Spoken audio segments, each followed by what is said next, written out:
Orasyo Imperata para sa ulan. Ama naming mapagmahal na lumikha ng sangkalupaan at sanlibutan at ng mga kahangahangang kalikasan na dinadaluyan ng buhay ng iyong mga nilikha. Mapagkumbaba kaming sumasamong ipagkaloob mo ang biyaya ng ulan na siyang matinding pangangailangan ng aming bansa ngayon,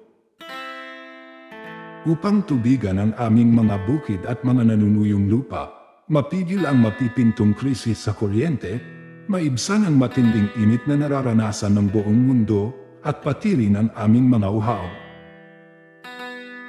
Sa hudyat ng salita mo'y sumusunod ang hangin at dagat, iunat mo ang iyong mapagpalang kamay upang mapasimulan at magdulot ng ulan, at pawiin ang El Nino sa aming bayan.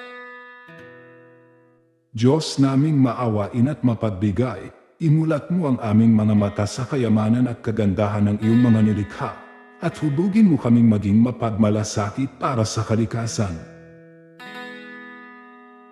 Turuan mo kaming maging magpagkakatiwala ang tagapangalaga ng iyong nilikha, upang mapakinabangan namin ito ng may pananagutan, at mapangalagaan ito laban sa pang-aabuso at panlulestay. Ngayong panahon ng krisis, mahal naming Panginoon, himukin mo kaming lalo pang magbahagi, maglingkod at magmahal. Mapagmahal na Diyos, Ama ng aming Panginoon Hesukristo, ipinagkatiwala mo ang bayang Pilipino sa makainang pagkalinga ng mahal na Birheng Maria.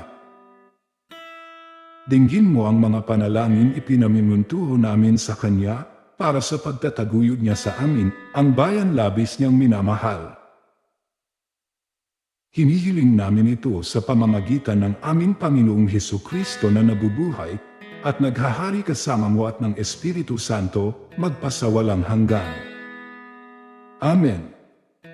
Mahal na Birhen ng Santo Rosario aming Ina, ipanalangin mo kami.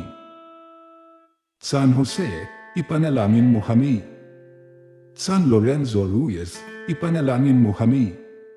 San Pedro Calungsod, ipanalangin mo kami.